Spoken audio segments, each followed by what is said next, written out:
Bonjour tout le monde et bienvenue dans cette nouvelle capsule dans laquelle on va essayer de comprendre les différentes façons pour déterminer l'enthalpie d'une réaction. Donc, d'une manière générale, l'enthalpie d'une réaction pourrait être déterminée par plusieurs méthodes. La première des choses, c'est qu'elle pourrait être déterminée à partir des enthalpies de formation, des enthalpies de combustion. Il pourrait être également déterminé à partir des énergies de liaison et même également avec une méthode qu'on appelle généralement la méthode algébrique. Il faut comprendre également que pour déterminer, en ce qui concerne ces trois méthodes, c'est-à-dire l'enthalpie de formation, à partir des enthalpies de combustion, à partir des énergies de liaison, il pourrait être déterminé soit à partir de la méthode du cycle, c'est-à-dire qu'on vous donne des enthalpies de formation, des enthalpies de combustion et des énergies de liaison, et on vous demande de déterminer l'enthalpie d'une réaction, soit on doit faire la méthode du cycle et à partir des données, quelle que soit enthalpie de formation ou bien enthalpie de combustion ou énergie de liaison, on doit appliquer la méthode du cycle pour obtenir l'enthalpie de réaction, ou bien directement à partir des équations qu'on va les déterminer. Après, par exemple, pour l'enthalpie de formation, il y a la loi de S. Pour l'enthalpie de combustion, il y a les enthalpies de combustion des réactifs moins les enthalpies de combustion des produits. La même chose pour les énergies de liaison, etc. Donc, la première des choses qu'on doit comprendre, c'est quoi une transformation cyclique, ou bien c'est quoi un cycle réactionnel. Donc, on suppose par exemple une transformation d'un corps, ou bien à partir d'un corps A, nous obtenons après une réaction chimique un corps B. Et le corps B, à partir du corps B exactement, on peut obtenir également un autre, ou bien un nouveau corps C.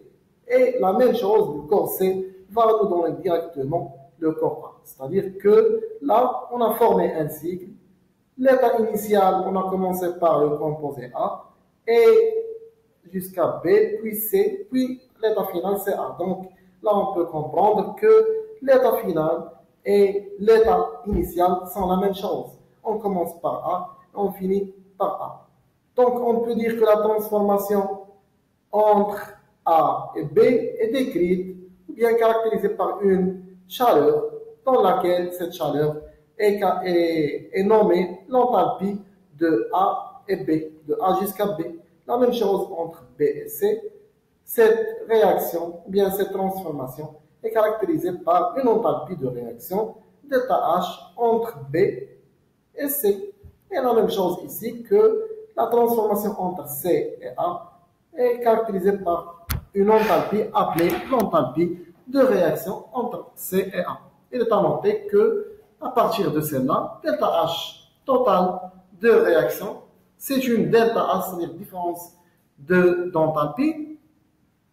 C'est la raison pour laquelle delta H total est égal à H final moins H initial, c'est-à-dire H final moins H de départ. Et on sait très bien que l'état initial, c'est A. On a commencé de A. Et l'état final, également, c'est A. Donc, c'est HA moins HA. Et on a déjà parlé que l'enthalpie et la variation d'énergie, c'est-à-dire delta U et delta H, sont des fonctions d'état. C'est la raison pour laquelle, pour une transformation cyclique est égal 0, doivent être est égal 0. Donc, delta H total standard est égal à HF moins HI est égal à HA, on a commencé par A, moins HA, donc est égal également sigma des enthalpies. Il faut comprendre que delta H total, on a commencé de A, on a passé de A à B, donc, et on a passé de B à C, on a passé également de C à A. Donc, delta H total, c'est l'ensemble des transformations effectuées. C'est la raison pour laquelle c'est sigma delta HI. Et sigma delta HI est égal à delta HAB plus delta HBC plus delta HCA. Et l'ensemble, comme si delta H de transformation cyclique est égal à l'ensemble delta H est une fonction d'état est égal à 0 par la suite. Donc, on peut la détailler. Sigma delta HI est égal à delta HAB plus delta H entre B et C et delta H entre CA est égal à 0. Mais ce qu'il faut comprendre et j'insiste parce que c'est très important, que la transformation de A à B est décrite par une delta H, ou bien enthalpie de réaction A à B, qui est égale l'inverse ou bien l'inverse de la delta H ou bien de l'enthalpie de transformation entre BA. Donc on peut dire que c'est le signe opposé généralement. Si on passe de A à B par exemple, l'énergie nécessaire pour passer de A à B est moins 30 kJ. Si on fait la réaction inverse, nous aurons que l'énergie nécessaire pour faire la transformation inverse, ça sera plus 30 kJ. Ici, il y avait une énergie émise et là, une énergie reçue. Donc, on peut dire d'une manière générale que delta H BA, c'est-à-dire le sens inverse de la réaction, est égal moins delta H A B. Et la même chose ici que delta H entre C et B est égal moins delta H entre B et C. Et la même chose ici que delta H entre A et C est égal moins delta H entre CA. Donc là, on peut dire que delta H entre C et A est égal à moins delta H entre A et C. De toute façon, on peut écrire par exemple que à partir de celle-là, on peut dire que le cycle est composé d'une transformation AB, BC, plus CA. C'est la raison pour laquelle là, entre A et B, il y a delta H AB. Entre B et C, il y a delta H, la même chose. C'est delta H ou bien l'enthalpie de réaction BC. Mais on peut écrire également que là est égal plus delta H de réaction CA, mais on peut également écrire que delta HCA est égal moins delta H de AC est égal à 0. Et ça, c'est sans problème parce que généralement dans les exercices, soit on vous donne la réaction sens direct, les enthalpies du sens direct ou bien sens inverse, on va essayer de traiter ça dans les autres parties de cours. Donc là, nous avons compris que l'enthalpie d'un cycle est égale à 0 parce qu'il s'agit d'une fonction d'état. Et ce qu'il faut comprendre également que l'enthalpie totale d'un cycle est égale à l'ensemble des enthalpies qui composent le cycle. Par exemple, A et B, AC et CAA, il faut faire l'addition de ces enthalpies pour qu'elles soient delta HAB plus delta HBC plus delta HAC. Et on peut également écrire que delta H entre CA est égal à moins delta H entre A et C. Il n'y a pas de problème, il faut juste inverser le signe. Là, il faut comprendre, là, c'est la même chose, juste là, on a commencé à partir d'un seul réactif, mais également, on peut trouver dans la réaction les deux réactifs et les deux doivent être pris en compte. C'est-à-dire qu'il faut prendre en compte là que A plus A' donne B, c'est-à-dire là, il y a une transformation AA' jusqu'à B, et B donne C, donc là, il y a une enthalpie de réaction de BC, et là, on peut dire que C va se décomposer en A et A'. Donc là, on peut dire qu'il y a une transformation entre C, A' et une autre transformation entre C et A. C'est la raison pour laquelle il faut prendre en compte les deux réactifs. Donc là, on peut, la même chose, on peut dire que delta H total du cycle est égal à H final moins H initial est égal à, on a commencé de HAA', la même chose, HAA' moins HAA', je m'excuse ici, j'ai oublié d'ajouter A', est égal à l'ensemble des delta H, et l'ensemble est égal à 0, et l'ensemble de delta H, ça sera delta H entre A et B, c'est-à-dire delta H de ici jusqu'à ici, et delta H de ici jusqu'à ici, plus delta H de ici jusqu'à ici, et delta H de ici jusqu'à ici, c'est-à-dire delta H CA' et delta H CA. Donc delta H AB plus delta H BC plus delta H CA plus delta H CA' et l'ensemble est égal à 0. Et on peut également écrire sans problème, si on n'a pas par exemple ici delta HCA, mais on vous donne par exemple delta H AC, on peut l'inverser et écrire delta HAB plus delta HBC. Et ici, au lieu, il y a une transformation entre C et A, on a AC, on peut dire que l'inverse, donc moins delta H AC plus delta H CA' est égal à 0. Il n'y a pas de problème. Donc là, on a compris c'est quoi un cycle. On a compris également pourquoi l'enthalpie est une fonction d'état. Et on a compris que l'enthalpie d'un cycle est égale à 0. On a compris également que l'enthalpie d'un cycle est égale à l'ensemble des enthalpies de chaque étape du cycle. Donc là, on va essayer de comprendre c'est quoi la formation. Il faut comprendre généralement que dans la nature, on trouve deux types de corps. Il y a des corps purs simples qui sont trouvés généralement dans la nature sans problème. Par exemple, l'oxygène, on le trouve souvent dans la nature sans problème. Par exemple, l'azote est dans la nature. Et on trouve également, par exemple, aussi, on peut dire que, on va essayer de détailler ces corps simples, purs simples. Par exemple, le carbone. Le carbone, il se trouve dans la nature sous forme de carbone graphite, carbone fossile. Il y a aussi, par exemple, l'hydrogène au niveau des gaz. Il y a l'hydrogène H2, on le trouve dans la nature sans problème. Le N2 aussi, il est dans la nature. L'oxygène, le chlore, Cl2, l'argon 2. Ces éléments-là sont trouvés généralement dans la nature. Par contre, il faut faire attention, le CO2 n'est pas trouvé dans la nature. Hein.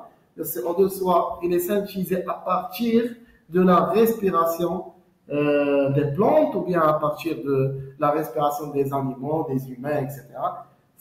Il s'agit d'un produit d'oxydation ou bien d'oxydation de la matière organique, de quelque chose comme ça. Il y a aussi, on peut trouver par exemple dans les minerais, le fer solide, il est trouvé aussi dans la nature, l'aluminium solide, le cuivre solide aussi trouvé dans la nature, les alcalins par exemple, le sodium Na, il est trouvé dans la nature, le potassium, car il est trouvé dans la nature, il y a des alcalins terreux par exemple, le Mg, le magnésium, le calcium, etc. Ils sont trouvés dans la nature. Donc, ces éléments-là, il faut les apprendre vraiment par cœur parce que on les aura besoin dans les futurs exercices et pour d'autres applications. Donc, par exemple, le H2, le N2, le O2, surtout les composés ou bien les corps purs qui composent la matière organique sont très importants. La matière organique, généralement, elle a une formule de CX, c'est-à-dire que nous avons besoin du carbone. Il faut comprendre que le carbone est trouvé dans la nature sous forme de carbone graphite. HY, CX, HY, OZ, NT. La matière organique, généralement, est composée du carbone, de l'oxygène, de l'hydrogène et de l'azote, etc. Donc, l'hydrogène est trouvé sous forme de H2, l'azote est trouvé sous forme de N2, etc. Mais également, il y a des corps formés, par exemple, le CO2. Le CO2, c'est un corps, comme je vous ai expliqué, c'est un corps formé à partir de l'oxydation. Il y a par exemple aussi H2O, il est aussi formé à partir de l'oxydation de l'hydrogène, etc. Il y a aussi la matière organique, dont sa formule est écrite sous la forme de CX, HY, OZ, N. Donc, il faut comprendre que ces corps-là, aucune énergie n'est nécessaire pour les former parce qu'ils sont trouvés dans la nature. Ces corps-là, ils sont trouvés généralement dans la nature. C'est la raison pour laquelle aucune énergie est nécessaire pour les former. Et c'est la raison pour laquelle ils ont souvent une enthalpie de formation est égale à 0. Parce qu'ils n'ont aucun, ils sont trouvés dans la nature, ne sont pas formés. Tandis qu'à partir de ces corps-là, c'est-à-dire à partir des corps purs simples, soit il faut donner de l'énergie, ou soit il y a une énergie qui est émise pour former d'autres corps qui sont des corps qu'on les appelle les corps formés ou bien les corps composés, par exemple le CO2, H2O, la matière organique, etc. Par exemple, si on prend cette réaction, la formation du CO2, le carbone graphite plus O2, il faut comprendre là comme si on a oxydé ou bien on a brûlé. Lorsqu'on brûle le carbone, il y a un dégagement de chaleur. Donc là, cette réaction de formation de CO2, c'est une réaction qui donne de la chaleur. C'est une réaction qui cède de la chaleur. Et la chaleur cédée, elle est de l'ordre de moins 393,51 kJ par mol. Donc là, il faut comprendre que ces corps-là, c'est-à-dire les corps purs simples, aucune énergie n'est nécessaire pour les former et ils ne cèdent, leur formation ne cède aucune énergie. C'est-à-dire que ces corps-là sont trouvés dans la nature alors que leur enthalpie de formation est égale à 0. Tandis que ces corps-là, c'est-à-dire les corps formés, ils ont une enthalpie de formation. Et souvent, elle est négative. Par exemple, la formation de CO2, elle donne de l'énergie parce qu'il y a une combustion de l'énergie. Quand on brûle le charbon, on donne de l'énergie, on prend, ou bien dans les produits, il y a la formation du CO2 dans les produits. Donc là, nous avons compris c'est quoi une formation. Là, on va essayer d'appliquer la formation dans un cycle. Si on prend par exemple cette réaction de CH3OH gaz plus 3,5O2, il faut faire toujours attention avec les réactions. Il faut toujours faire attention. Les réactions doivent être équilibrées. La première des choses, c'est que vous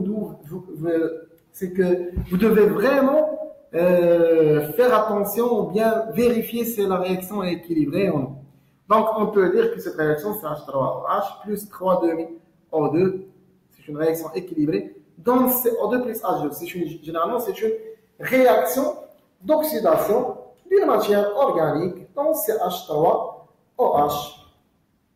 On suppose, par exemple, que cette réaction est caractérisée par soit l'émission ou bien l'absorption d'une énergie. Je vous ai déjà expliqué que la plupart des réactions chimiques sont soit exothermiques, c'est-à-dire des réactions qui donnent de l'énergie ou bien des réactions qui absorbent de l'énergie.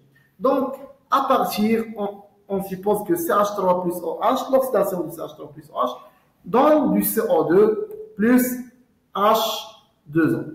Et on suppose là comme si le CO2 et H2O vont se décomposer pour donner des corps purs. On suppose que ces composés vont, c'est-à-dire CO2 plus H2O, vont se décomposer pour donner des corps purs. Donc, dans leur formule, il n'y a que le carbone, il y a l'oxygène, il y a l'hydrogène. Je vous ai montré auparavant que le corps pur du carbone, c'est le carbone graphite. Le corps pur de l'hydrogène, c'est le H2. Et le corps pur de l'oxygène, on trouve l'oxygène sous forme de O2. Donc, on suppose que ces éléments-là vont se décomposer pour donner des corps purs, notamment le carbone, le H2, le O2. Et ces éléments-là vont s'associer encore pour donner d'autres composés, c'est-à-dire les composés de départ, c'est-à-dire là, ils vont s'associer pour former l'oxygène. On ne sait pas l'oxygène généralement. Je vous ai dit que l'oxygène, c'est un corps pur. C'est la raison pour laquelle son delta H de formation est égal à 0. Mais là, je suis en train de vous expliquer, ou bien de vous donner des exemples. C'est la raison pour laquelle j'ai mentionné que le O2 ou bien l'oxygène possède une delta H de formation. Bien sûr, cette delta H de formation est égale à 0. Et ils vont former en même temps le CH3OH avec une enthalpie de formation est égale de CH3OH par exemple. Et à partir du cycle, on peut dire que l'enthalpie totale de l'ensemble des réactions est égale à 0. Donc, on peut dire que l'enthalpie totale est égale aussi l'ensemble des enthalpies du cycle. C'est la raison pour laquelle on peut commencer. L'enthalpie totale est égale à l'enthalpie de la réaction plus l'enthalpie de décomposition de CO2. Il faut prendre en compte les deux produits, pas un seul, plus l'enthalpie de décomposition de H2O, plus l'enthalpie de formation de O2, plus l'enthalpie de formation de CH3OH. Là, il faut comprendre que entre CO2, pour passer de CO2 à au corps pur, il y avait une décomposition, pas une formation. Mais dans les exercices, par exemple, et dans les différentes applications, on vous donne des enthalpies de formation. C'est la raison pour laquelle on doit travailler avec des enthalpies de formation et pas des enthalpies de décomposition. Alors, c'est la raison pour laquelle il faut convertir delta H décomposition de CO2 en delta H de formation de CO2. On peut dire que la formation, c'est la réaction inverse de la décomposition. C'est la raison pour laquelle ici, il y aura moins l'enthalpie de formation de CO2. C'est-à-dire, le passage entre ça et ça, c'est moins l'enthalpie de formation de CO2. Et le passage entre ça et ça, c'est moins l'enthalpie de formation de H2O. Parce que généralement, c'est à partir des composés ou bien des corps simples, purs, des corps purs simples, nous obtenons les différents corps de la réaction. Donc là, on peut écrire que delta H de la réaction, et au lieu de mettre delta H décomposition de CO2, on peut la convertir, qui est égale la même chose, est égale moins delta H de formation de CO2, parce que là, on a inversé les choses. Et là, ici, c'est la même chose. Delta H décomposition de H2O, on peut par exemple, au lieu de mettre delta H décomposition de H2O, on peut mettre moins delta H de formation de H2O, plus delta H de formation de l'oxygène. Là, il n'y a pas de problème parce que généralement dans les exercices, on vous donne des delta H de formation, pas de décomposition. Donc, c'est la raison pour laquelle là, il n'y a pas de problème. Là, aussi la même chose, plus delta H de formation, c'est H3OH. Donc, on a juste convertir l'ensemble en delta H de formation et l'ensemble est égal combien? Est égal 0. Donc là, on peut dire après, on peut remarquer que delta H de réaction moins le CO2 et H2O sont négatifs. Delta H de formation de CO2 et de H2O sont négatifs. Et on peut remarquer que le CO2 et H2O sont des produits. Donc, on peut écrire, par exemple, delta H de réaction moins l'ensemble des delta H de formation des produits. Plus, ici, c'est delta H de formation des réactifs. Donc, il y a des signes plus devant, bien avant les enthalpies de formation des réactifs et l'ensemble, bien sûr, l'enthalpie totale. C'est une fonction delta, c'est la raison pour laquelle l'ensemble est égal à 0 et à partir duquel on peut déterminer l'enthalpie de réaction qui est égale combien? C'est les signes seront inversés, c'est la raison pour laquelle delta H de réaction est égal sigma delta H standard de formation des produits moins sigma delta H standard de formation des réactifs. Et cette loi, on l'appelle bien cette équation, on l'appelle la loi de S. La loi de S, elle est généralement obtenue à partir du cycle. On l'a démontré. Mais pour raccourcir le calcul, on peut l'utiliser directement si on vous demande par exemple de déterminer l'enthalpie de réaction à partir des enthalpies de formation. En vrai, donc, là, je vous ai montré ce cycle-là, c'est pour vous expliquer. Mais en vrai, c'est que les flèches doivent être orientées vers leur vrai sens. C'est-à-dire que ce composé-là, c'est H3OH plus 3,5O2, donc CO2 plus H2O. Ces composés, ces éléments de réaction, ils vont se former à partir des corps purs. C'est-à-dire que les flèches sont orientées au haut. Au lieu de incliner la flèche en bas et mettre ici delta H de décomposition, non. On prend les choses telles qu'elles sont. À partir des corps purs, c'est-à-dire le carbone, l'hydrogène 2, l'oxygène 2, on va, ou bien on peut obtenir les différents composés de la réaction. Donc là, la flèche doit être inclinée vers le haut. Et généralement, pour un cycle de formation, toujours les flèches sont inclinées vers le haut. Il y a une autre astuce, c'est qu'on met une flèche ou bien le sens du cycle. Il faut préciser le sens du cycle. Par exemple, là, je préfère le mettre dans le sens positif, c'est-à-dire avec l'horloge, avec l'aiguille du montre, à partir duquel on va essayer, on peut déterminer le même calcul avec une petite astuce, c'est-à-dire que les flèches qui vont avec le sens du cycle sont des positives, tandis que les flèches qui sont en sens inverse avec le cycle sont des enthalpies négatives, ou bien on doit les mettre en moins général. Donc, à partir duquel on peut dire que delta H de réaction moins delta H de formation de CO2 moins delta H de formation de H2O.